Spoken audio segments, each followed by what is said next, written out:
It is broadcast history. Professional wrestling took place in our great state. And on this episode, we have two bona fide wrestling experts to break it down. I am the heel. I make fun. That is my job. Another historical edition of the Texas Porch. Welcome to our countless fans tuning in live on Facebook and the YouTube. And I figured we're talking wrestling, so we've got to make a show of it. Introducing in no particular order, he is one of the top fans of the Texas Porch. Simultaneously, he is our number one critic, ombudsman, and all-around great guy. Jeff, long time no talk, at least in this setting. How are you, sir? I'm on the right side of the dirt. There you go. Your last episode was your COVID episode. Where are you in listening and catching up? Because we always make fun of you and wait for you to text us 3 months later when we mention your name. So do you remember what episode you're on now? Because you always text us those pictures. Didn't mean to put you on the spot there. Yeah, my wife told me not to say a lot too. And there I go. I know I heard the final Dallas Cowboys episode, and I heard another one after that, and I cannot remember which one it was. Okay, so you're right on track there. I'm February now, I think. Okay, it's only 5 months behind. I was giving you credit. I thought it was 3 months. But yeah, anyway, I'm commuting to work now, so I'm having a chance to listen more.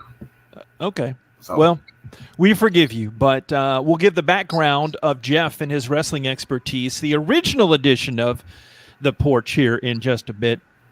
Welcome to a great lunch buddy who bailed me out with a sack full of wrenches last week while simultaneously destroying some property of my mother-in-law's. Josh, how are you? That's what we do best there. Actually, the wrenches were Cameron's work, and the breaking the thing was my work. So it was a good day altogether. How'd Jeff get back on? I thought he had to get COVID again to be on. Am I missing something? Jeff, do you have an announcement? No. Okay. Do you have the variant strain, Jeff? You don't have that, do you? You're all vaxxed up. I don't know. I might have gotten it, but I'm fully vaccinated, so it's not going to stay long. Okay. So to give people a little history going back, the origination, the birth, if you will, we've already lost all of our watchers and our listeners live, Jeff, if that makes you feel any better. But the origination of this podcast, the Porch original and its amplitude modulated days, we had Jeff come on. Josh was a regular visitor when we just had to break down Lufkin Panthers football or Houston Astros baseball. But Jeff would come on for the Porch Pile Driver. How did that get started? I know we're still buddies.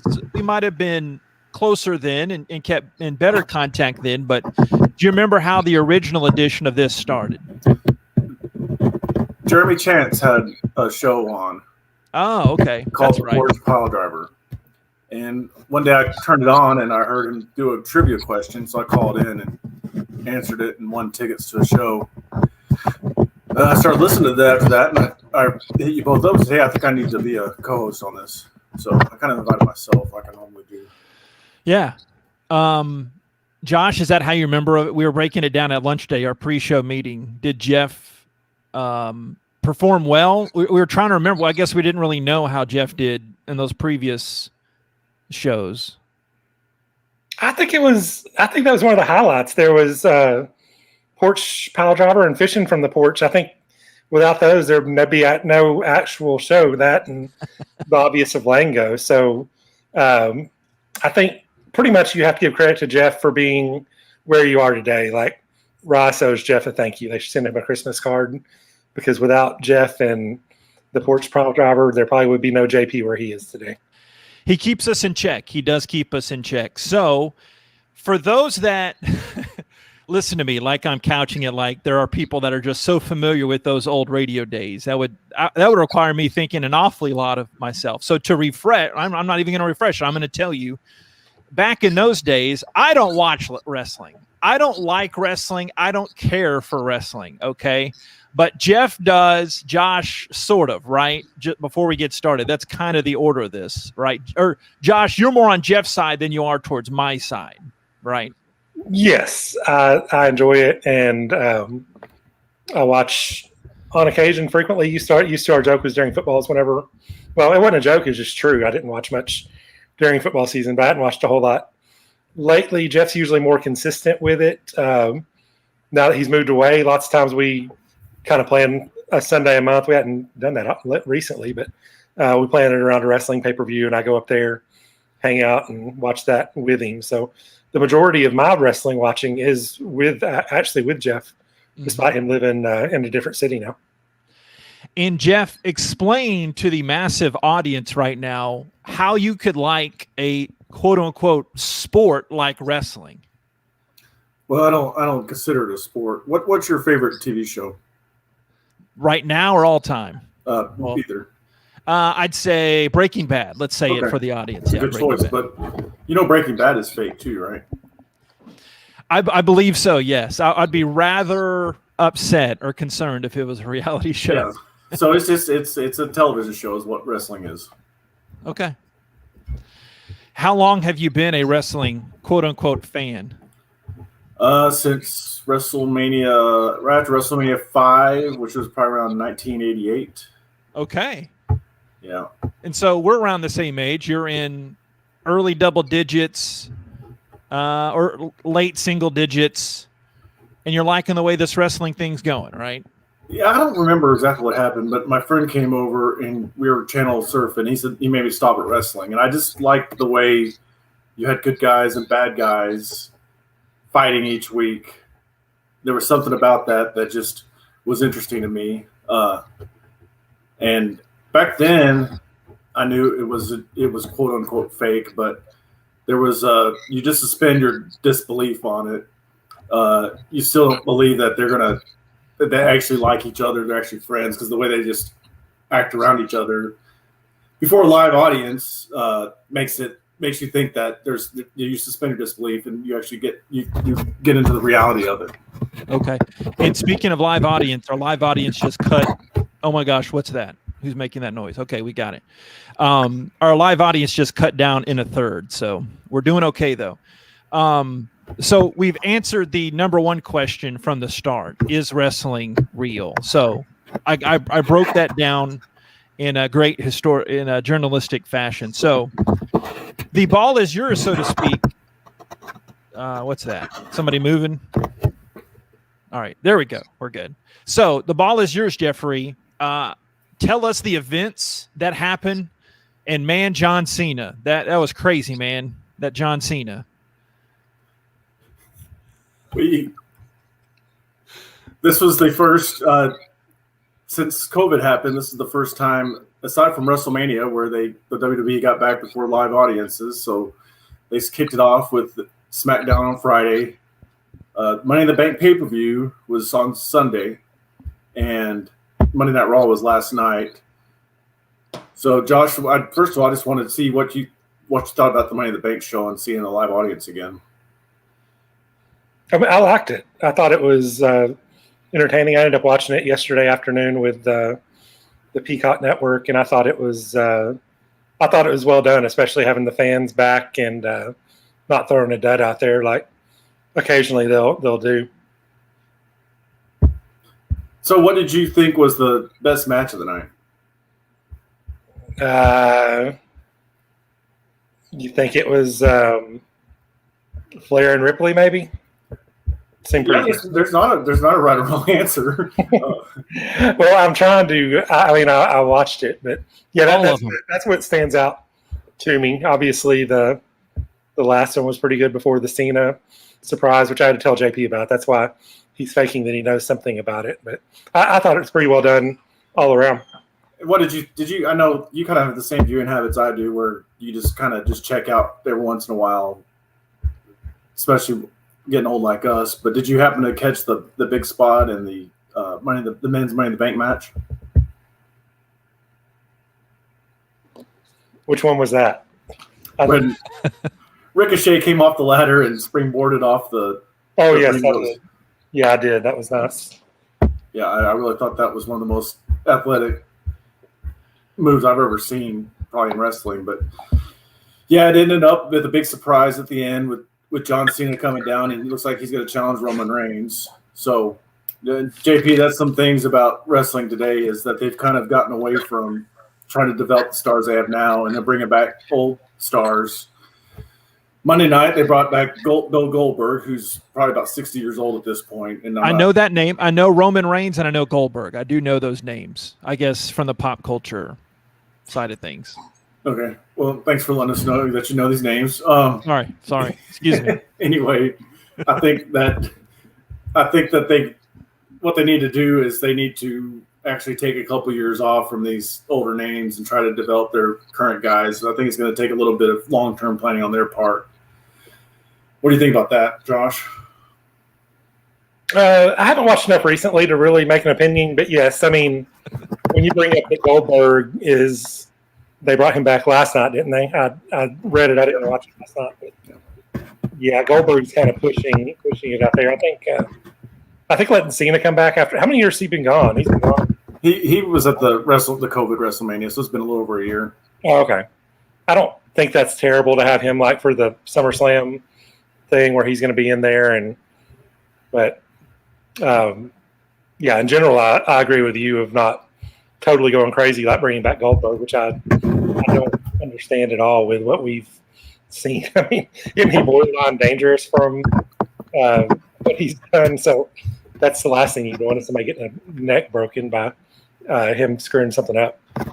I think JP would be equivalent to turning on TV and watching Dirk Nowitzki and Shaquille O'Neal play on their teams and starting for their teams. And you like to see the old acts, but you don't want to see them as they are today. Now this might be he's so old. This might be Jordan. Like Nowitzki's not too far out of there. This guy's 15 years, or he's a long way past actually being in there. So yeah, it'd be like the Jordan or a Barkley or one of those types of guys. By the way, I would like to welcome fans, the massive amount we have watching in now, that you can comment live, and we do have our first comment of the night. Oh, that's unfortunate. Dang it. Well, and I guess I shouldn't have commented on the actual show's Facebook account too. JP has his own show here. JP's turned heel on himself. It's very meta. I try to go that extra level. So tell me what's okay. Honest, dumb question that I really don't care the answer. Tell me what you're going to be like Rice's football coach, or come on, man. This is how we used to do it back in the day. I would love to hear a halftime interview where it's a top Rice game, like it's a 7 game. Here's an honest question. Really okay. What was one out of this? Like, what? Dumb it down for me in the wrestling. Like you had a great analogy earlier. What was one out of this? Like the Money in the Bank. This is like obviously pay-per-view, so it's a big deal. Was there like another belt, but then they turn around, they have another match Monday, right? Well, what it is they have pay-per-views that have a theme. This is called Money in the Bank. The main event was not actually a Money in the Bank match. They did have 2 Money in the Bank matches, a women's match and a men's match. Whoever gets the briefcase, climbs the ladder and gets the briefcase, will get a title shot of their choosing in the future. So Big E won the men's briefcase, so he has it right now, and any time he wants, he can cash it in. Nikki won the women's match. She got the briefcase, and she actually cashed it in last night on Raw. It was a surprise cash in. So you can have a choice. If you're a lot of the times the heels will sneak up on someone when they're down already and cash it in and pin them right there, and it's a 1-minute match, and they're the champions. And some of them choose to do a more honorable way of letting them know that they want to have the match and when they're going to have it. Okay. You knew all that too, didn't you, Josh? I did, but Jeff can explain it much better than me. I don't know how you would put that into normal sports terms. If But it would be great. Jeff and I used to have a running joke back when we worked together about making wrestling like the way life really is, and just treating everyday scenarios like wrestling. And I think the main one was like the handshake, where you reach out for the handshake, and then you kind of look around to see if they're going to take the handshake. I'm going to do this to you sometime. I'm not going to warn you of it, but when we go to a lunch, I'm going to reach out my hand to shake it, or you reach out to shake my hand, and I'll throw you off. And what's fun is now in the meme world, M-E-M-E, is wrestling does kind of take on real life, and you'll see it. For instance, do you remember the Miss Universe when Steve Harvey gave it to the wrong contestant? Oh, yeah. And so someone made a meme of the other contestant bringing in the money in the briefcase to cash in on that title. I remember when I think Hillary Clinton was going through some health issues when she was running for president, and there was a meme of Bernie Sanders with the briefcase that he was going to cash in to run for president. So I've actually seen some Money in the Bank memes. So this was all Sunday, right? Down in Houston? Sunday was in Fort Worth. Okay, that's right. At Dickies Arena, right? Right. Monday was in Dallas. I think Friday was in Houston. Okay. So what was different from Friday to Saturday to Sunday? I mean, excuse me, Friday compared to Monday. Well, every week they have Raw and SmackDown. Okay. And so that's just a weekly show. And then Sunday is the pay-per-view, which is about once a month or less than that. So Friday we had SmackDown, Monday we had Raw, and then Sunday we had the pay-per-view. Okay. Josh, what do you think? What do I think about what? I like it. I hadn't seen Jeff in a couple months, so this is good. I'm going to trip back up there, just breaking it all down.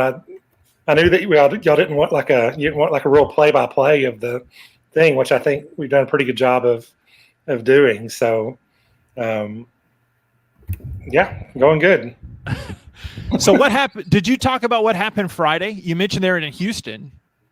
So like what developed Friday? Who was the? I didn't watch it. Oh, okay. These are the wrestling experts here. I didn't watch that one either. I did read about last night for just in case y'all really wanted to go in depth. But yeah, in all seriousness, I'm more of a wrestling historian type fan. I like to watch the old stuff. As far as the current product, I'm teetering on becoming a casual fan. Raw is on 3 hours every Monday night, and I don't have that kind of time. And the TV, and to be honest with you, the TV product has significantly gotten worse because of that. They've making it 3 hours now because advertisers want more of it.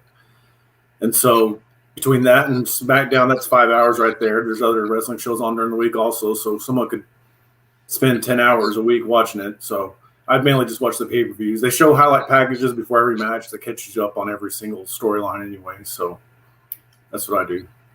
So yeah, like you talked about at the beginning, like an athletic soap opera, like they keep it up, and then it kind of culminates with the fun like you had Saturday night. Is that Sunday night? Sunday night. Is that too big of a way to dumb it down there for a numbskull like me? That's a pretty good way to do it. Okay. It really is. Well, Jeff, as you know, this is a Texas podcast that we do talk about trips to Disney World, whether you like it or not. So are there any big Texas influences inside the current wrestling scene outside of having matches more frequently in the Lone Star State? I know there are some Texas historic connections up Dallas way, just being from Dallas and knowing just 1/1,000,000th of the Von Erich story. But what's going on here across our great state affected like in the big level and even the other ranks, if you know?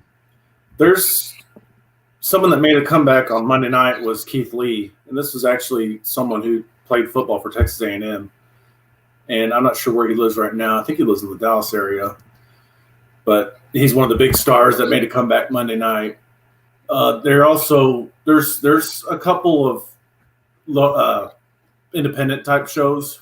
When they say independent, that means these guys aren't under contract. They just kind of come in per show, lower scale type action. But there's one called Fury, I think, and they're actually having a show in Tyler in a couple months. Really? Yeah, and Mark Henry, I don't know if you heard of him, the world's strongest man.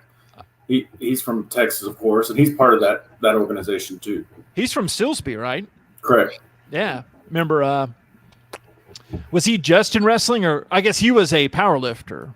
He was. He was in the Olympics, and I think he had an injury, so he ended up being like 10th place in the Olympics. But then he signed a big contract with WWE, and at one point he decided, I want to try this World's Strongest Man competition again. Vince McMahon said, okay, you can do it, but if you lose, you don't have a job. Basically because his name value had gone down.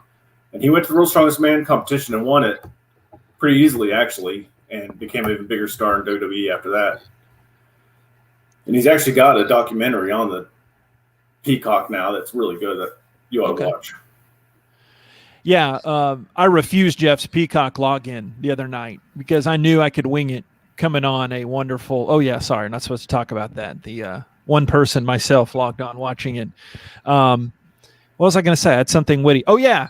Hey, guys, we're talking wrestling. How's it feel?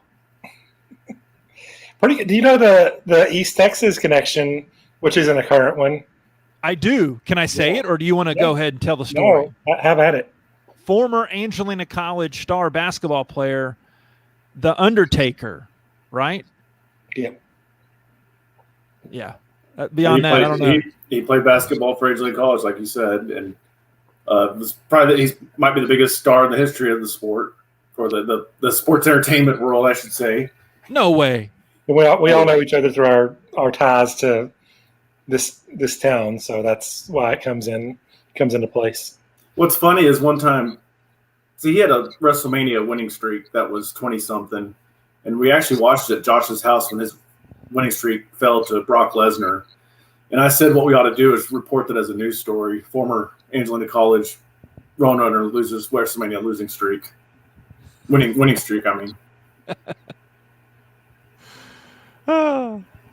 Well, but I'm not gonna let you go free of that comment, even though it was a couple minutes ago. He's not the most internationally known wrestler ever. I mean, that's obviously, we can relive our Andre the Giant story now, or Hulk Hogan. I mean, even for a guy that despises the sport, I know that. Undertaker's up there. I think you could put him in the top tier of wrestling history. Don't you agree, Josh? Yeah, he's up there. He's probably more well known than Andre the Giant, I bet, overall. I don't think it's really a time to do either rankings thing. Maybe Jeff has his power rankings ready to go for later, but I agree with Jeff. He's up there. He's if not at the top, then he's whatever. He's pretty high at the top. All right. Well, before I distracted you, you're wrapping up the Texas connections too. But anything else that happened Sunday night you want to hit on? What were the big other developments, if there were any?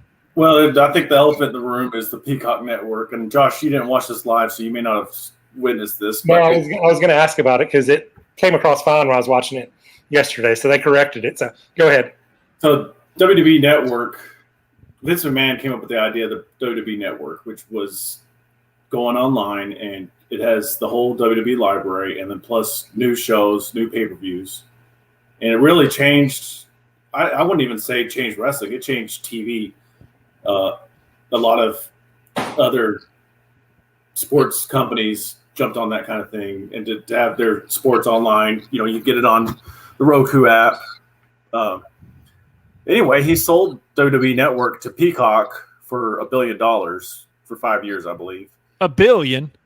$1 billion. And apparently, well, not apparently, the Peacock just does not have as good of a, what's the word?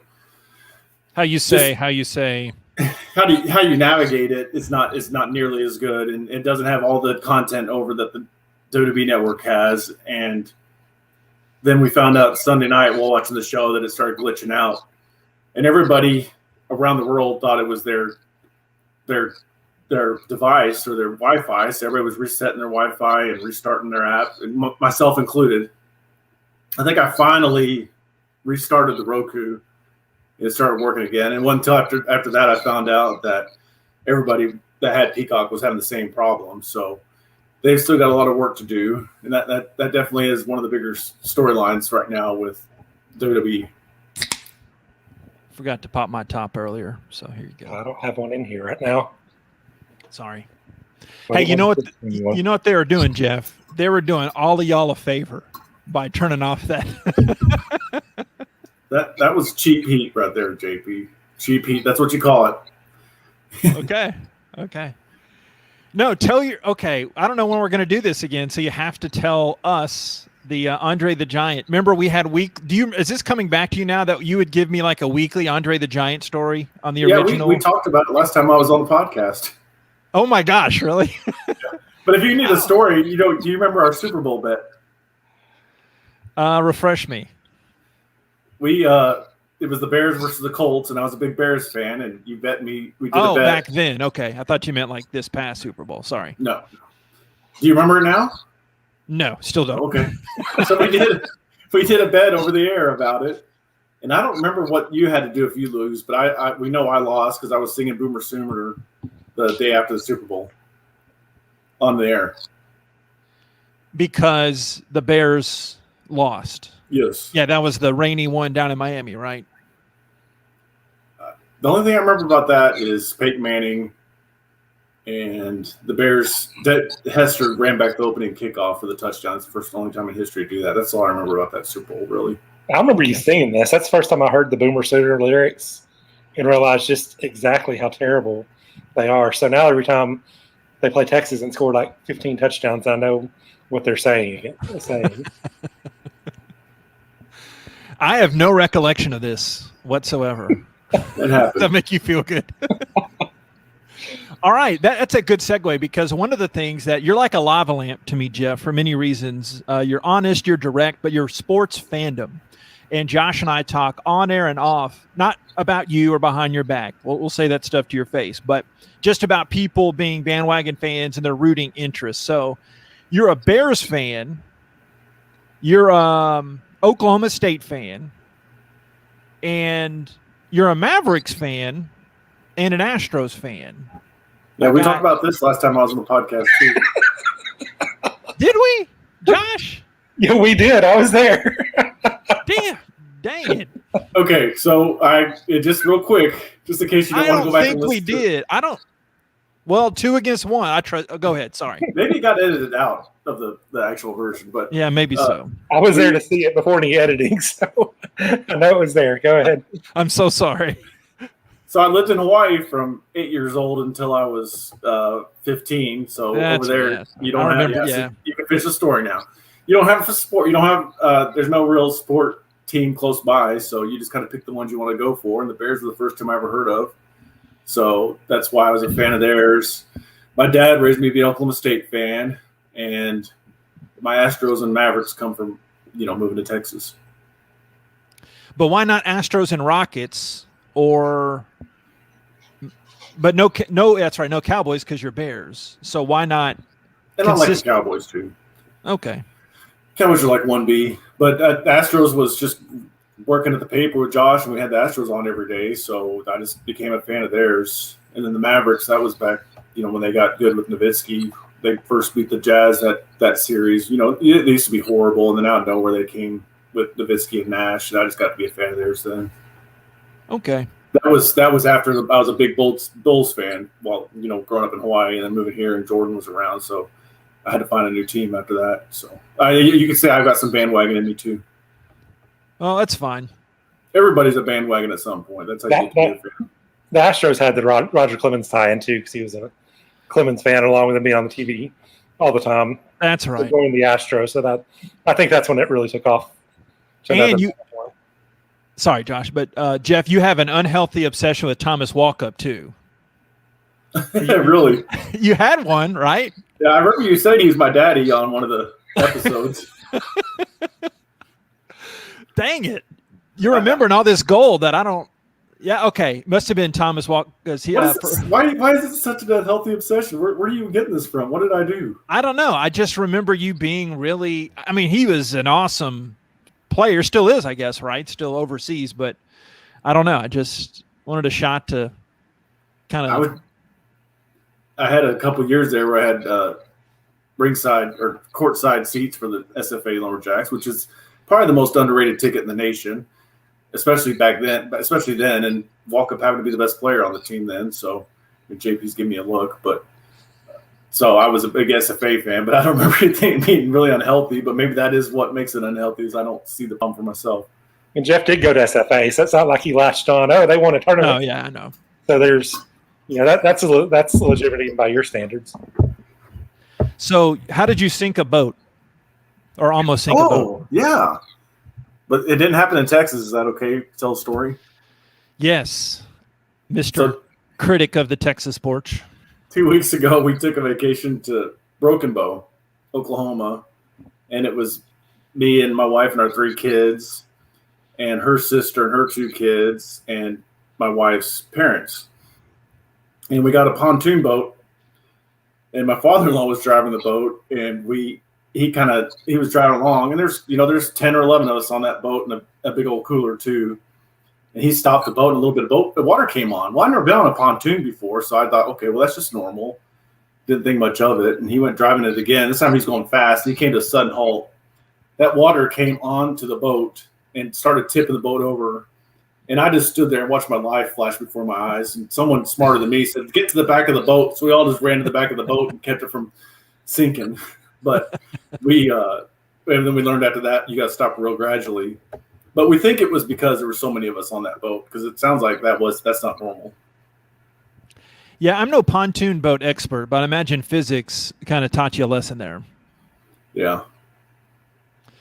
All right. Josh, any parting words for young Jeffrey? I don't know. Is there any more questions you want to repeat from the last time he was there? No, I'm gun shy about the first 2 that were already asked. So, Josh, you'll have to keep me honest on the next one. Whatever the next WrestleMania Texas is, or whatever y'all call your silly sport. Isn't there one coming up at some point in our lives? Yeah, there's one WrestleMania this year is going to be in Jeff and I actually were attending 2 Texas WrestleManias in our lifetime. We were both in the same building, but we weren't there together. So there's not a whole lot to that story other than just coincidence. Hey, Jeff, speaking of, this is very disjointed, out of order, but you mentioned Jeremy earlier. Jeremy, old radio worker of mine, with the original edition of the Porch Pile Driver had. But do you remember the downtown hoedowns, right? Yes. Do you remember when Kamala came? No, I think that was the year before I started listening to you, I think, but I've heard stories about it. So remember, Kamala came downtown, and I had some kind of responsibility because I worked with a radio station and we were putting it on. It's not a very good story because I don't remember what I did, if anything, but I at least got to be around Kamala, who I gathered he was doing wrestling in downtown Lufkin, so I imagine he was pretty beaten down. So that's good too, because he was one of the biggest stars of all time. Okay. All right. That's all I got. I'm empty of wrestling. So Josh, when are you 2 going to reunite again? I don't know. When are we? Usually summer. That's a Saturday. I was surprised you didn't try to come over this past Sunday, but I'm such a homebody now that I didn't really care. So I didn't say anything to you, and you didn't say anything to me. So you're actually staying in your home when I come over. Well, maybe we'll have to. Usually, when football starts up, we plan some kind of day where I can come there.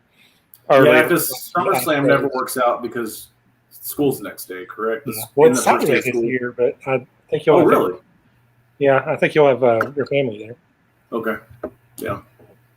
All right, Jeff, not to put you on the spot anymore, but you're, again, like we talked about at the beginning, setting it up, you are the number 1 guy to give us your hot sports opinions on the show, and I love it. I appreciate it. But if you had to answer right now, and let's say you can't say Josh or me, or if you wanted to, I guess you could, which I don't think you would pick any one of us, or let me ask it more directly and stop talking. Who's your other favorite member of the Texas Porch? I think it's got to be Kevin, because he's very distinct. I hate to be this way, but the other 2 are great. I just don't know which is which yet.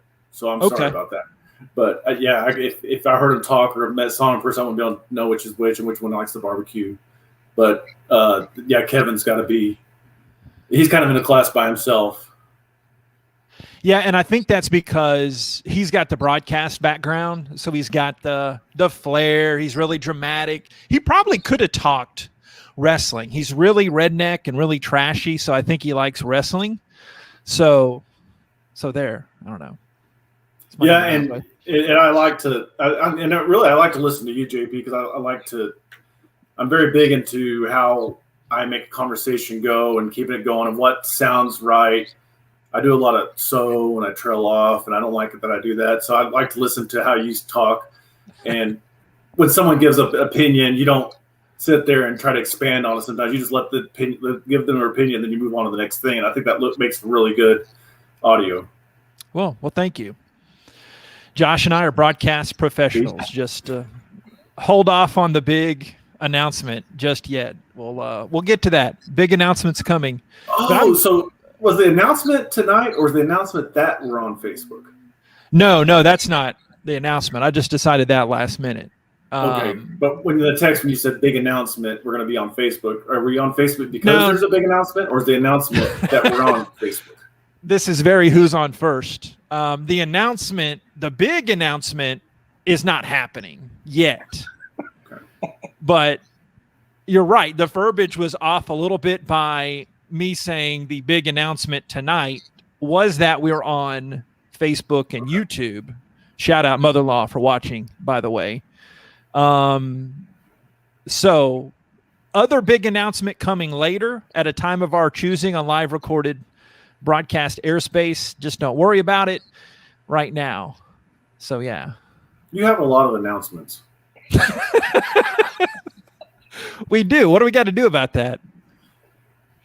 Anyway. All right. I'm done. We're over our time limit. Thanks to the mother-in-law for watching and listening in. Betty, you're the best. We had another person was watching earlier besides me and besides the mother-in-law, Jeff. So we're bringing in the listeners. Redneck Rob, maybe. He's making an appearance. So, all right, guys. Have a good one. Go Astros. Go Ranger. Hey, by the way, I tried to set up my background, but where is it? You got my... Got to support the losers. I'll be watching both those teams on Sunday when I go. Did I avoid any sound bites that you're going to play for the next year?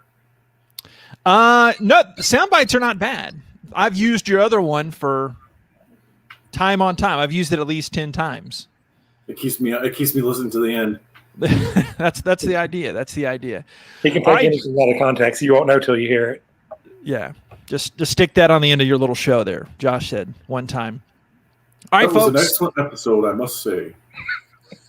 All right, folks. Jeff, really appreciate it. Really appreciate it. Don't be a stranger, okay? Welcome back. And once you get through with the Cowboys season of podcast, do you remember any funny ones since then? Hey, the fighting episode was a good one. Isn't that a good tease, Josh? Speaking of Kevin, he'll really like the fighting episode, won't he, Josh? Yeah, if you like Kevin, you'll love the fighting episode. It's probably my favorite all-around episode so far. The fighting episode, the season 1 recap episode was good too. And we're in season 2. We got a recap. Okay. Yes, we got a recap. Yeah. And like Josh, the first podcast you had, the first episode, you talked about who could be how's it going to go this time, and then your second one was about how do you think the first one went. And I just thought we're just sitting here in a circle of round and round.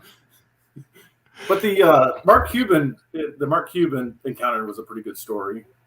Oh, we're going back to that. Okay. Would you like to refresh the watchers / listeners what that was?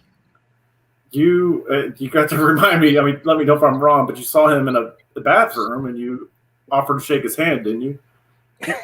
It was at Hoop It Up in downtown Dallas. Mitch and I had a team. I forget who else was on the team. But essentially the story is I came out of the outhouse, porta potty. It's not like 1860. It's not the outhouse. But I came out of the porta potty and I said, hey, Mark Cuban. Stuck out my hand. Well, this was the day before, like the era before sanitizer. We didn't exactly have that.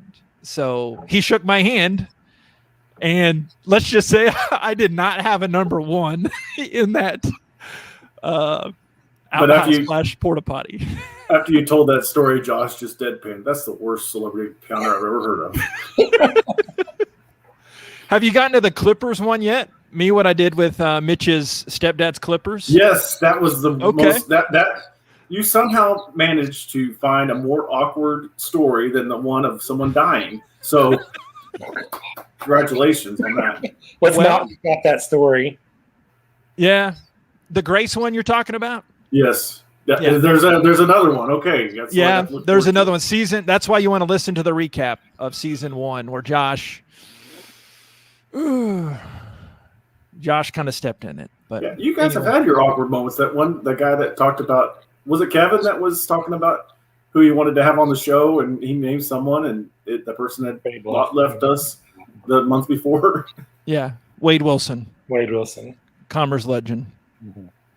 All right, guys, I got to do my outro. That's what pays the bills. But here's one last comment. Oh gosh, geez, dang it. Anyway, all right, folks. Have a good one. Jeffrey, thank you. Awesome Autry. Something Clever Harvard. Appreciate it. Fun. All right. That's another edition of the Texas Porch Pile Driver. You can also let me know what I should title the show, Josh. But you can catch the rest of the editions on the TexasPorch.com, that Mitch-designed website. Get us wherever you get your podcasts. Have a great rest of this day or night. God bless you, and God bless Texas. Have a great rest of this one out here on the Texas Porch.